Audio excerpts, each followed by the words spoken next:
Hey, good morning. It's great to see everyone today.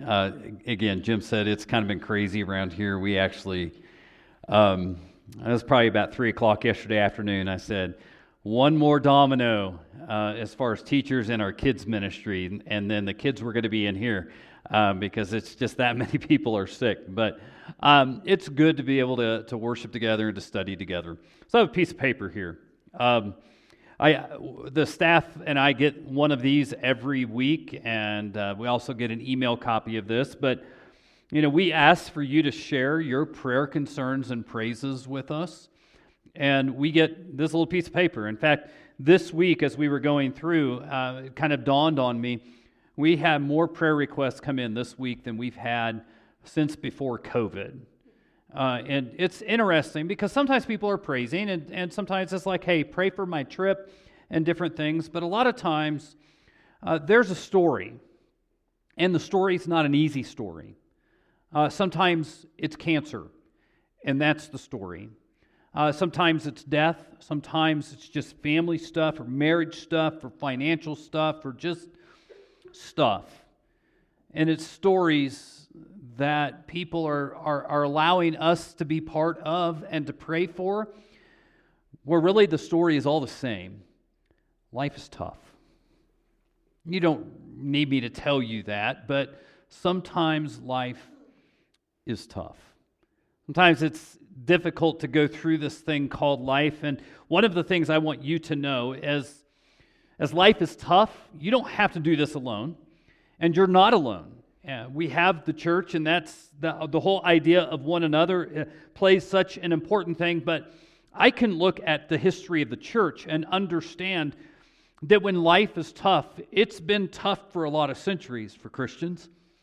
And there are stories and there are examples of people who walked through very, very difficult moments in life. We're actually going to look at a church today that was very well aware that life can be tough. This particular church was not unusual in the fact that it was tough, but it was unique in that Jesus was able to say, I can't find anything you're doing wrong. Now, I've served the church since I was 19 years old. I've yet to come across a church where Jesus would be able to say, there's nothing you're doing wrong. Because we have ourselves that get in the way and different things like that. But in this particular church, in the town of Smyrna, there was a member of this church by the name of Polycarp. That does not mean a lot of fish. But that was Jim's joke, by the way. Have to throw him under the bus. No, anyway. But here's the reality. Polycarp was a servant of Jesus. He eventually became pastor of this church. He actually was thought to be the last person alive that actually served under one of Jesus' original disciples. And he was a direct disciple of the Apostle John, who was the last of Jesus' apostles to die. And so with that, that's kind of a big sort of thing. Now, Polycarp, we're going to tell a little bit of his story after a while, but I want you to kind of put that name in the back of your mind, because what Jesus says to the church of Smyrna, I believe, impacted Polycarp's life in a tremendous way. So we're going to be talking about the town of Smyrna today, and I want to kind of give you a little map of what, so you see Asia Minor here, that's today what is Turkey. Across the sea is Greece, and so on. So look at this a little bit closer. John is on the island of Patmos. He was in Ephesus. That was kind of his home base.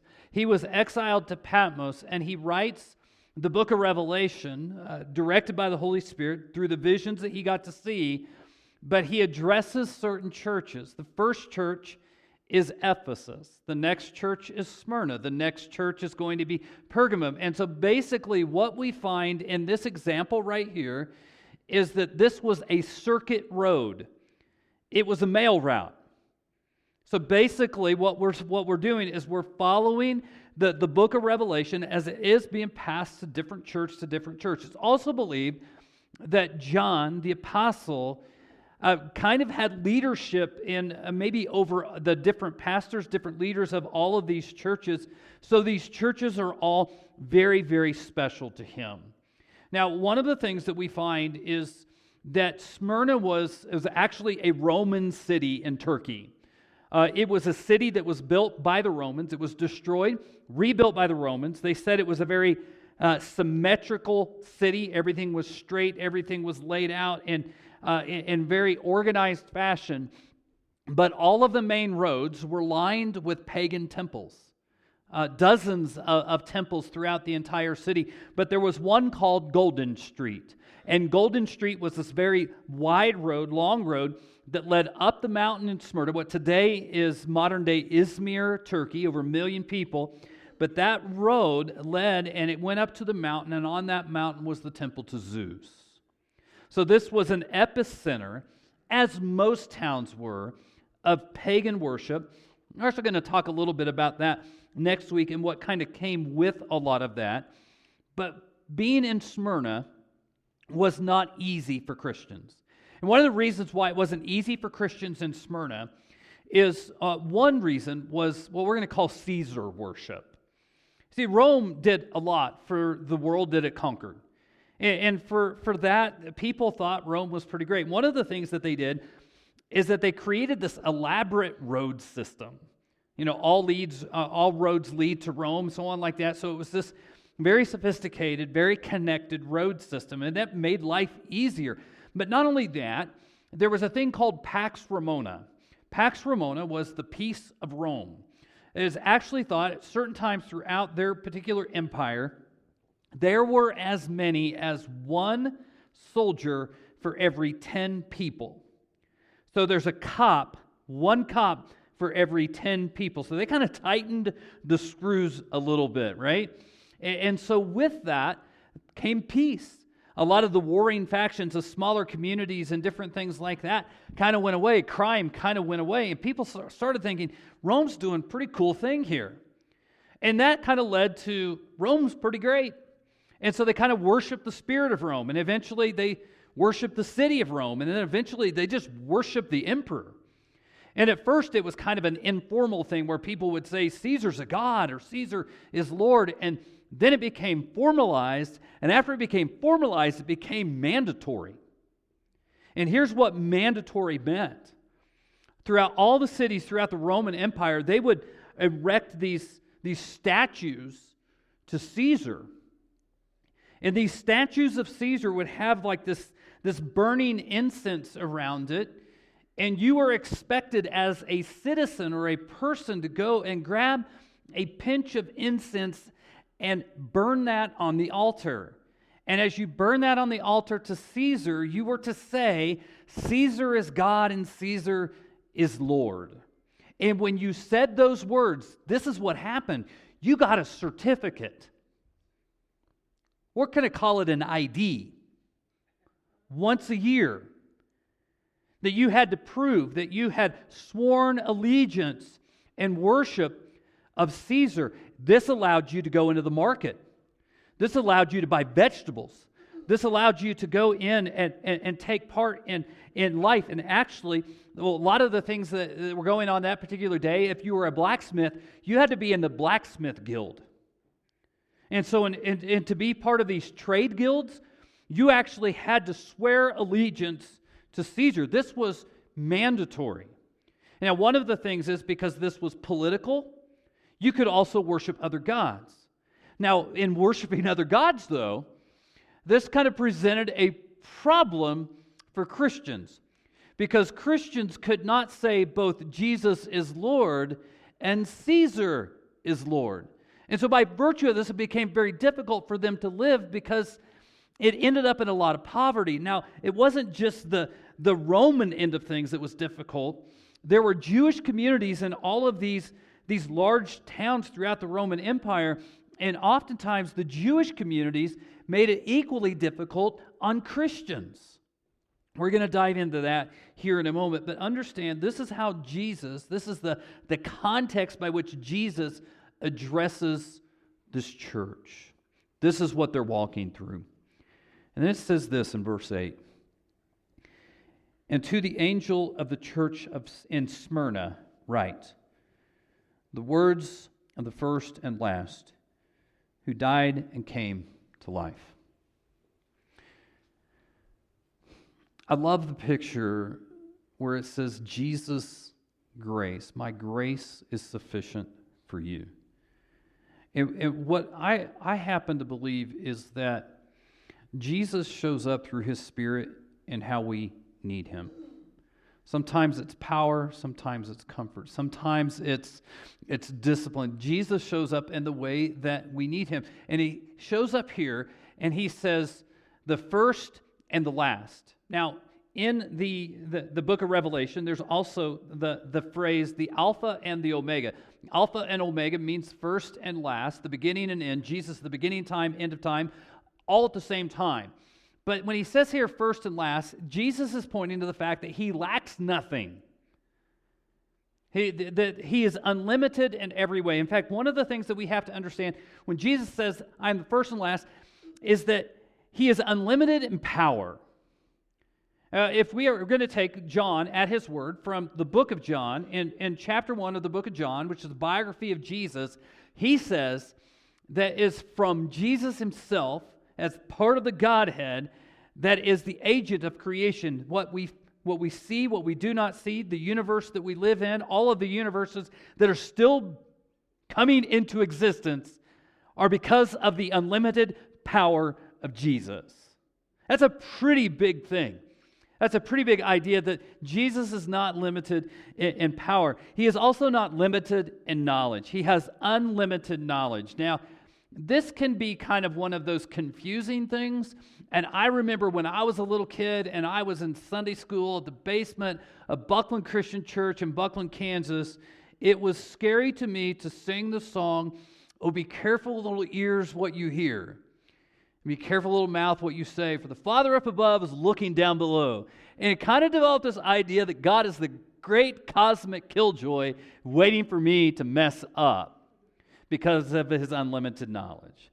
But also with the unlimited knowledge of God also comes something that we're going to find here that's vital here and important, because what Jesus knows. Also, he is unlimited in presence.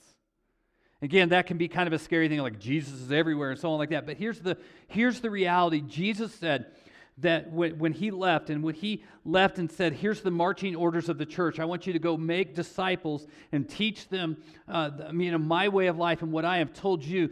Then Jesus says, but surely I'm with you always to the very end of the age. He has promised us through his Spirit a continual presence in our life. That's going to become important as we kind of follow through. But it wasn't just that he was first and last. It also says that he was dead and is now alive. In Revelation chapter 1, verse 18, Jesus says, I died, and behold, I am alive forevermore. And it's from that unlimited power that Jesus is able to say that. But what he comes up with next as he begins to speak into the life of the church, it comes from his unlimited knowledge of what's happening in their life.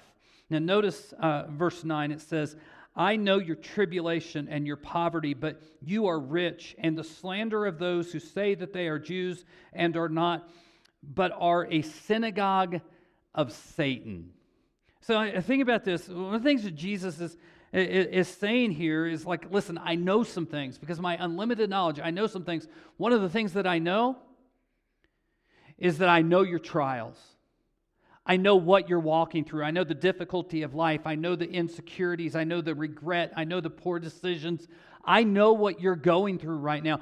But with that, Jesus is able to say, listen, I know life isn't great right now. And I know that. I'm aware of that. And one of the beautiful things we're going to see here is Jesus in the middle of it.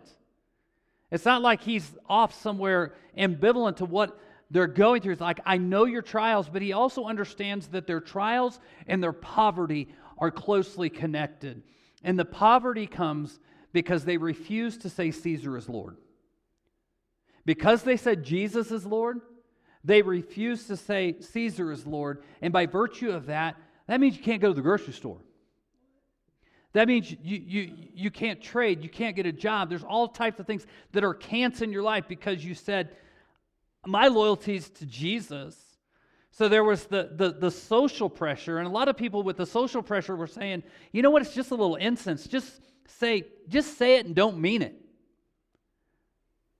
But they refused to do that. So there was the social pressure, there was the political pressure, but on the other end of things were the Jewish community. And the Jewish community of all people should have been compassionate toward the Christians. Because you see, the Jewish people, they made an agreement with Rome. Kind of one of those that they made an agreement with Rome to say, we're going to not say Caesar is Lord, but we're going to make sure that everything is calm and we'll toe the line otherwise. Just don't make us do that. And so they got a free pass, but yet they made it difficult for Christians who were unwilling to compromise. And one of the things that was happening, the Romans were already calling Christians atheists. And one of the reasons why they were calling Christians atheists is because, catch this, they only worshiped one God.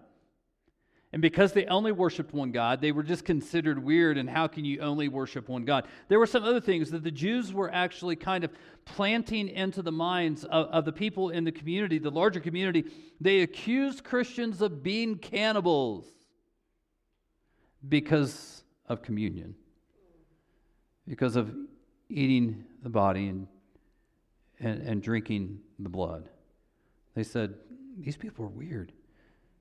Then they accused them of dividing families, and by dividing families, because when a person became a Christian, sometimes they had to leave family and realize they didn't have the blessing of family, protection of family. The Jewish people would say, you know, they're threatening the peace of Rome. They were also considered to be immoral. One of the reasons why they were considered to be immoral, Jews were planning the idea that they have this weird holy kiss. And you always read that, greet each other with the holy kiss. I don't know what the holy kiss was. Just glad it's not around anymore. Honestly, I'm not a hugger, not one of those guys that's like, hey, this is cool. Certainly glad that we don't have to greet each other with a holy kiss, especially during cold and flu season like we're in right now. Right? So, in fact, there was actually a church that posted that they're going to do fist bump February with all the germiness and stuff like that going along. I was like, that's kind of a cool idea. So, anyway, they were also accused of being politically disloyal because they would not express their loyalty to Caesar. And Jesus saying what the Jews were doing, they called themselves Jews, but they're a synagogue of Satan. That's pretty strong words, and I'm going to let Jesus handle those words. But one of the things that I think Jesus is saying, I'm going to get back to the synagogue of Satan here in a moment, but I think what Jesus is saying is like, I know your trials, I know this, I know this. I know you, and I see you. I don't know what you're walking through right now, what challenges you have. Jesus is aware of everything that you're walking through. He's aware of the pain. He's aware of the doubt. He's aware of the internal conflict that is happening inside of you. And Jesus sees you and knows you. But there's one other thing that he does know. He knows the enemy. He knows who your enemy is. And this is equal opportunity. I'm going to make everybody uncomfortable here today. If you're a Republican here today, I'm going to tell you that Nancy Pelosi and Joe Biden are not your enemy. And if you're a Democrat, Mitch McConnell, Donald Trump, Rand Paul, whomever it is, not your enemy. If you're having marriage trouble right now, your spouse is not your enemy. You're having job trouble, your boss is not your enemy. You're having trouble with a friend or neighbor, whomever it might be, they are not your enemy. The enemy is Satan. And Satan does everything that he possibly can to destroy the created order. And the greatest created order that God said it is very good is people. He desires to destroy people. And he will stop at nothing to do that. And so Jesus takes his unlimited knowledge and is able to say, I can speak in to what's going on in your life. But then he goes out, listen, I can tell you what to expect. I can tell you what's going to happen. So notice verse 10. Do not fear what you are about to suffer. Behold, the devil is about to throw some of you into prison, that you may be tested, and for 10 days you will have tribulation. Be faithful unto death, and I will give you the crown of life. So Jesus says, listen, I know you, I know what you're walking through, but I also want to let you know what's about to happen. And one of the things that Jesus is very clear about is you're going to suffer. Now, there is a very dangerous theology that happens in this world. It's called prosperity theology. And one of the dangers of prosperity theology is basically to say, if anything bad happens to you, you are doing something wrong. Now, Jesus says quite the opposite. You are going to suffer. In John chapter 16, he says, listen, in this life, you're going to have trouble. So when life is difficult, when life is tough, when life has trouble, it should not surprise us at all. It's in the midst of trouble that we get the unlimited presence of Jesus. You see, Jesus doesn't promise that we will be free from trouble, free from trial, but that He will be with us through it. That He will walk with us through the trials that we have. I love Psalm 23. I believe that Psalm 23 needs to be taught in the church more than preached at funerals. I love the whole idea, even though I walk through the valley of the shadow of death, God didn't say, I'll see you on the other side. No, it says, even though I walk through the valley of the shadow of death, I will fear no evil, for you are with me. Your rod and your staff, they comfort me. The idea here is that God is with us through His presence, through His Spirit in the midst of our trials. And so with that, one of the things that we have to understand is it's not going to be easy. In fact, a very wise man once said in a sermon here in this church, his name is Jim. And I don't remember everything Jim says. I'm sorry, Jim. I don't remember everything he says, but this one stuck with me. Following Jesus isn't easy, but it's worth it. And here's the worth it. Here's the worth it, and it's this: be faithful unto death, and I will give you the crown of life. Victory is certain. That's one of the things that I think we could sit here and say is victory is certain. When we hear about the crown of life, I'm going to tell you, it was this week that was like, I'd never really realized that before. I used to be that guy that said, well, if I have to deal with this person, or if I have to deal with this situation, I need an extra jewel in my crown when I get to heaven. You ever heard somebody say that? So we're all thinking like the kingly crown, and it's going to have all these jewels in it and different things. But that's not the crown that they're actually talking about here. I showed you that picture. This is Turkey, and over the pond or over the sea is Greece, and they would have understood the terminology of athletics and Olympics and different things like that. And to the victor goes the crown. They didn't get a medal. They didn't get a trophy. If you won, if you were victorious, you got that little wreath that they would stick in your head. That was the crown that you would be given. And what Jesus is saying here is, faithful unto the point of death, and you will receive the crown of life. You will receive victory. Now, we're in the book of Revelation right now, and let me just tell you that I've got a standard answer when it comes to the book of Revelation. If you ask me, what is this right here? I don't know. What about this right here? I don't know. What about this over here? I don't know. Now, there's a lot of people who are a lot smarter than me that will say, this is this, and this is this, and this is this. But as many people are in this room here today, there are probably that many different views and opinions on a lot of the stuff in the book of Revelation. But a big read of the book of Revelation is very clear. Jesus wins. Jesus is victorious. I've read, actually in prep for this series, I read it last week, and again, I finished a chronological thing through the Bible last year, and I didn't get it done in a year. I got it done in a year and a week, so sorry. But here's how the latter chapters of the book of Revelation talks about the gathering of the nations and this big war that's about ready to happen. And Jesus shows up and it's over. It's just like done. No explanation. No, this happened and this happened. Jesus comes and is like, I'm here. It's over. Jesus wins. And Jesus has promised us his victory. He has promised us the crown of life. Now with this, there are the words, unto death. There are a number of people that will have to die because of their faith in Jesus.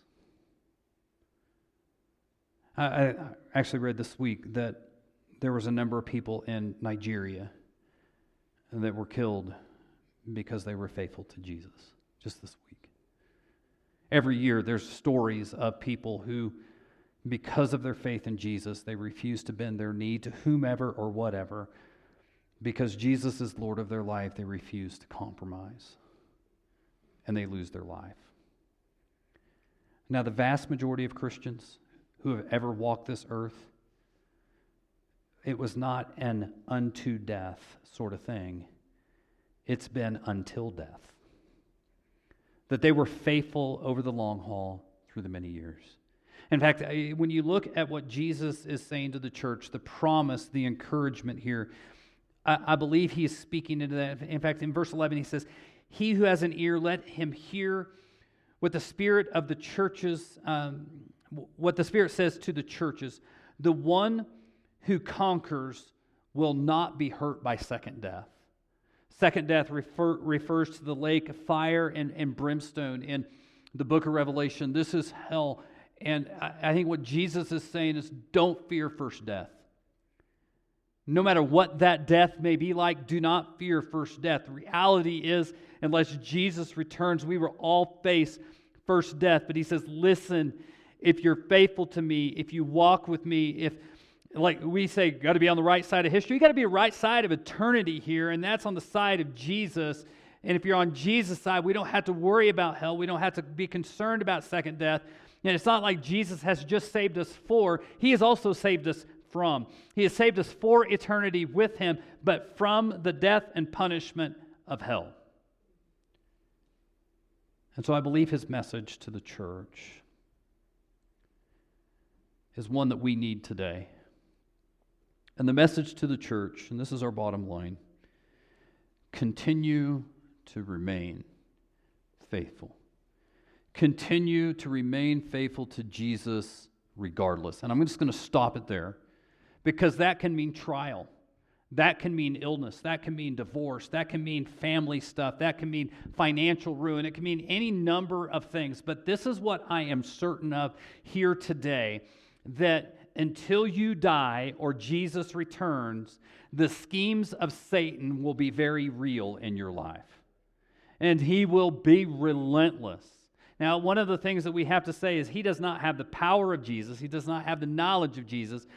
But he is an evil spiritual being that will do everything he can to destroy God's precious ones who are the Christ followers. He will do everything he can to destroy, and he will not be fair.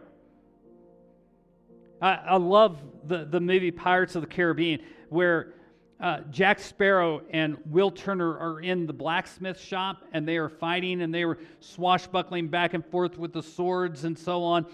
And Jack Sparrow does something that Will Turner considers to be unfair, and he looks at Jack Sparrow and says, "That's not fair." And Jack Sparrow responds with, "Pirate."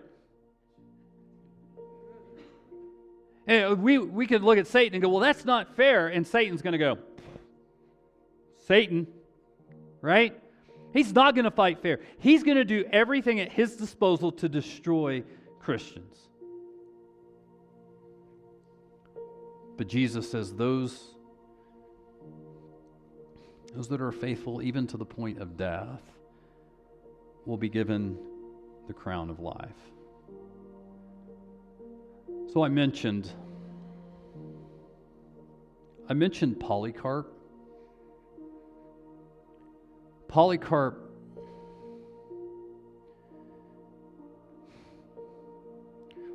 was 86 years old.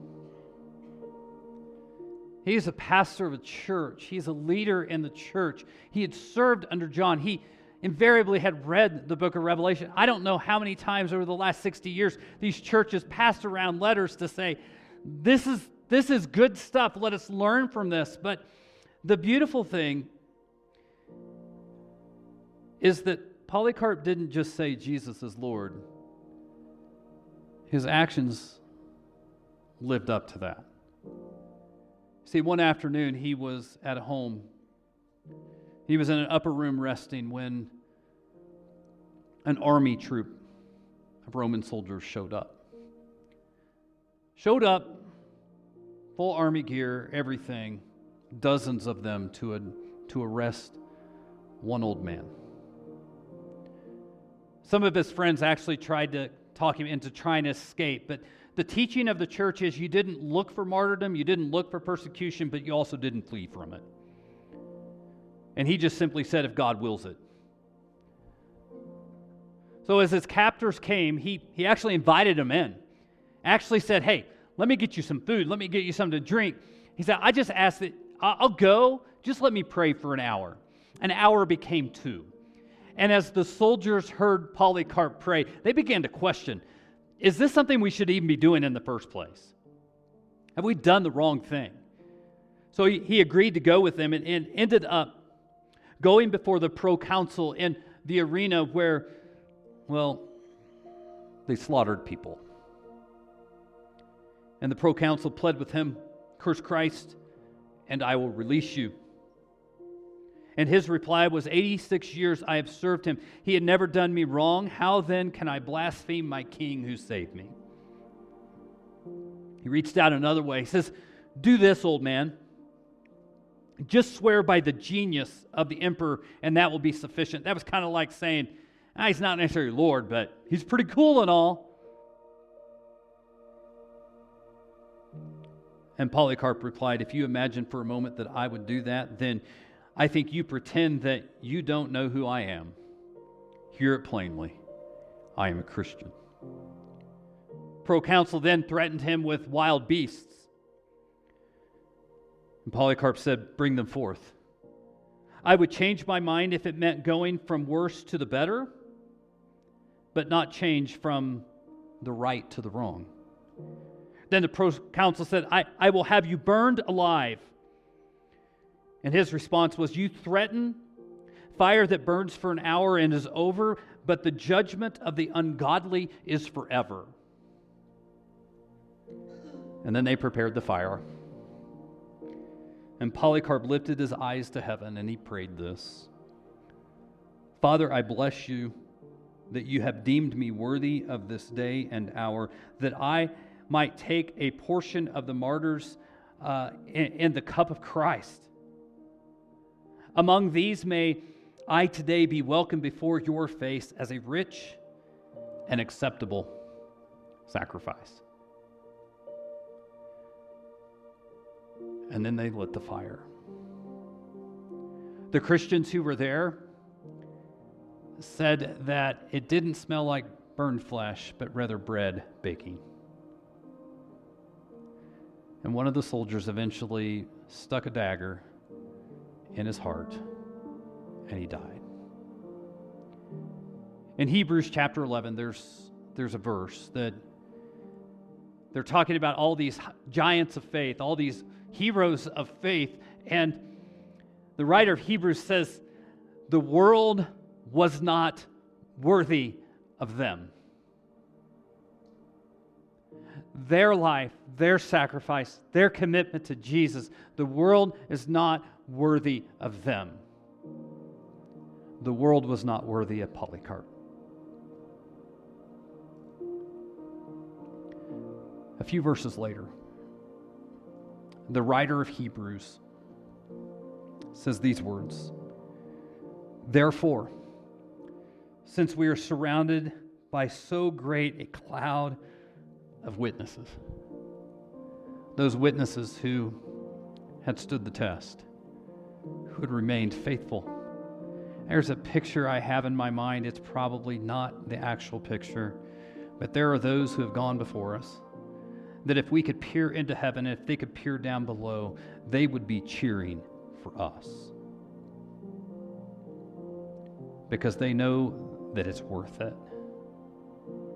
So my prayer is that those who come behind us find us faithful. Join me in prayer. Heavenly Father, thank you. Thank you for men like Polycarp, women like Polycarp, men like John, women like John, who were faithful to the end, whatever that end might be. And Father, I thank you that Jesus came that we might not have to worry, be concerned at all about second death. Thank you in Jesus' name. Amen.